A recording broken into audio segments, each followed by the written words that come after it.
Biya Kamal Kanwa online TV channel. Karon kine dangari duwal jok shanwar shakane kare which ke juba ala 2013 do be na kanwar ke ban jalin ke meche to karon kine dangari duwal jok re ke juba ban jalin ka jan lara mane. Gorno jin bijan nyaka nasin ko kienan wale chang wal bakel ka pay bakel ron kine dangaro wid jan dangaro wid dich ban medane shoda lat kam nwari kene jang gwade shanwar shakane ten me shaka pelten kum serp ke mayardit ban jalin ka jalera me. De kon lat ko de kon kaling ka chong dan kel ka Nuer online TV channel ban jom ban jalin ka dom magwa ken yammen ban lingwa seme ngai ne je gwano kum so sudan tele mal mitetin men jakon ko ban lo jok te churian lat koron kin dangre wal jok ngum na ka nuari ka jen ron kin dangre wal jok ki ngum she tok bi chu gorno be nyo ne ko ken murai kon ke te kon te churian lat ka 2013 de kon larno shang michol chol ka kon dial ki shang mot shang mishane kon cha ka ne ke je ngai kon a key story me choda lat enono ka jen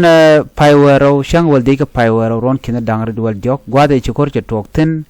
kam de ne kir me yadit eno ki prison self ki me yadit den kon te la loyal ka je ki tin ngas ka je eno kan de ne te kon te chunkel ke dr machar la first vice president re wiki juba ka korta ka metot ka gwade dana ci dor che to je me cha on no de mech dr machar de ka kebla mai ne ke re wiki juba chu to go no chu na mo chu ko kor lo ci dor che wo ka kor chit ke me pilot ke ja gwas me ne ke ron kin dang ro jen dang ro de je me ba che kula ken and dung ron kin dang ro wi de wel dio ko mo chu de de kon de kel ke dr machar chu kan lo no ba me ken ba ka ke kan me to ko kor ke me cha dr machar cha je wo chre kwara ka first vice president cha gwa de cha ja kam wani ka namo chu kurmo chu to ko me de no an gwada mo shu de nikir ma yadit shu kan war you ga target no namo ko to re ke juba gwasedan no government force began targeting Nuer civilian in juba ngai kon dial me chora lat no shu kan re dille gor kan te kon lan wari they went house to house gor kan te kon lan wari ko de kan kanak an gwada mo shu kan war ngwan long shu kan kanak ni gwada mo point chu to go no gor ni jaw ba Nuer ba ka bat kene dial de kon te re wi juba te cha jik do leken ram ka ro da bar ne kan ro da bar ka unimis ke ka kam dung un no chu aja na gan chang mone ka chang wal dies kan chang wal bakel du do she kula ba je lunga jan chang wal die mone chu Nuer ngwana long men ke wune ka gat no chu aka na ga chang mone ala ji United Nation shu kan tuk babin shu kan le meje kan ngajeno tega mil haroda gwade na kan werten shu kan wer kan ga jago bu gore kal ka juba ka unimis no jen gwade dana kun wer ku kan law survive ke jen gwade dana ku kan law tegten kan ji United Nation na mela namo dume kan bab kan lip kon ne kon te kon shal kan wer she shan tuk no shi pege di dan che de pe karwad me chi liu da roda rep en liadan karam na kon nga e ke me yadit no namo cha je parwe je ne kon to ngwan ando branu kan la parwe ke je au queen ngwan de ko lar no queen ngwan no ram chi nak no ke 2013 shi wonde parwe je wala and me chi to ko gwade don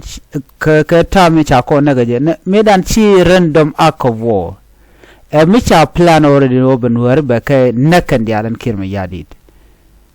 me cha plan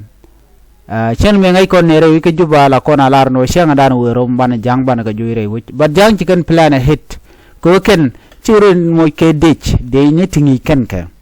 ko ngai kan wo ne na te gam tuong bu kan lat ko kan chang na ga re muktam ne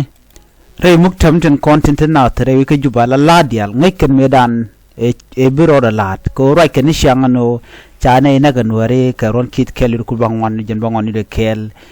chi dr machar chene jaga na ka Nuer bor karon kit kel ku bangon jen mon kel en ran nge me dan le rode poine kir me yadi chela da gwanu chi dr machar e che janga chagana me to ka gwate dan ko jen chere me la ko la to ko mane so chu ko yo tok no duno kana gordo leken gen gwaje dan ne gwanya ka je nyok gwade dan kana benalo kana ne country shi country ba ko to chi na nyur kel ta me dan ngot ka kan dial tina dor ko kum Sudan ne chana che kanok dino che jang che gana lagu jano meda na che tuok kana wala karodi no ai che nuari che ka jang che kan kanak so na me che tungwan ki ti jek che kanong che jang che kan mo che ka real kan bi kan nuari bi kan ga target ka jaron ki da dangaro wal joko mone so jene dana che kan chula duiden lip kan gwa dana bi nuari bidian ro palpinga je bi kan ngi chu pereka che me sha chunen kenyam an Kiir mayardit kon ngene dich ande mo de jane jang karwade jang mo ka pin ka korun dangro ko an independent je 2011 ka kan korun dangro toni 2014 2015 no de ko la 2012 kene la 2011 ke 2012 lo chermi ron kel kam ko ron kel karwade Kiiru ro no chukim mayardit shu de ga shu ga train ka dial ka shu ga moy ka mach kan ne dial ko ne sha train ka jang tren war mi tradian nuer te wi ka juba ke din de konte cha wi den kulo yarno ko me shi kor mo kam hali che ka hal ne mene kume karwa da ro mon ki kume karwa da nyenyo ne dino shi jene twi jan jang te ko bi ne ken kan ka chol ka ki ko re shi la ne ke ron kin kit kelul ku bangon jin bangon bangon mi de kel ala 1991 mo ajen chukan were gorno biken ganne gaja kajan 2013 mo na jen ku ko le ngono chwane di chop ko jan dangro chwa kan na gajang re wi ki juba chukan o dong de kan eti de kan gagang teram chikana gang kan were ne te chikan kan eti konte chore kal an wala murai kon chinwere ka paru ke te chit ketoto eno shan were shagan ka kwinga ka kwi dakteng machar ko chela do jen baro do chung ala kwar dino de kono chara gwa ba kono ko lan wer why ngum na kan wer mo mutar gadien dakteng machar puch de kan yu target reng machar karwara chicken civilian chicken de lanak kon gwa zedan chik chala ne gwan wona ne te ko de chibrat ko kenyam chinar wono de nar bar cha no me shidung hale tel menang haleten na me ede karwar de rod mon katia ngamo shwa de kele shwa jak o dor mu chatu point Kiir mayardit chu mo ne rod beine deine chu ne dia lo chu ga jen chu kan wari kan go dole ken ajene kul le te ka melin kon no isha jana sa cha jala re ke juba kan wari ke 2013 ajene ku kor di de mo ku ile no mem so Sudan beterol ka chu men walle to ga ke jen 2013 mo so milat kon mun dan ci to ke 2013 re ke juba bane ngaje no mi cha plan Kiir mayardit cit gum ray kono wala karame ci mi jeglat kana tej ka ngot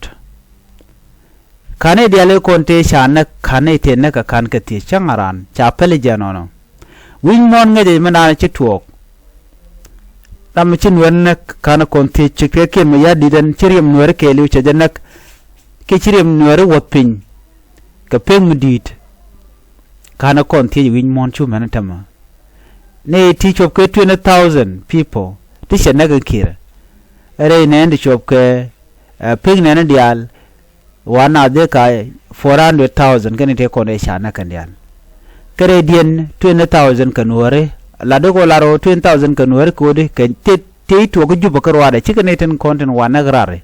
ko te ne de shana grare te kan jek te dong cha yag yer kan wore te kan nga jagwa so Kiir mayardit che damage mi dite lat ka community dan ki go doran kon wore aram chung kan Kiir mayardit den wala bi ngada no jin chin wore ci ko parwe merun bo to go jiba mi shirka na mo bay nyo mo pal ga jirwe ko kono goro die ena an tik de gwa ka kon cha je de go jin jiram je ka no de liu no ko jin war mit tik na ge bonen wore ko ken o de tik so mo kan gwan birka kana kon tech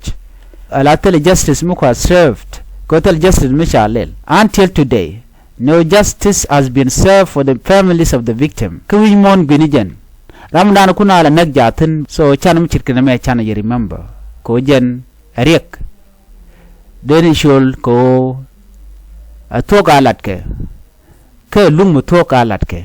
Ke ramichi mi jeglat agori jeno baje kep kongot. Ko ne dial tigan tiwingut ka tiga pinguda. Ne kon diale kon ya nak ke 2013 chana ka binyo ko jegnyok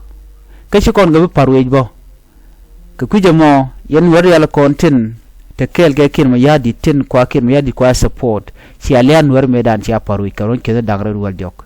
reudun diali kana parui te ram chak chare jen katay dan chin Nuer liu ke je me jak ne tungwan ko blodien be jat bolong ram charana na ka gwaze dan kan ngaje medan ci to ka tere re ko medan ce de chonkel ga wale ke Kiir mayardit ce de chonkel ga je ngai kon ma chawda lat ja community dan ke liu ce je yar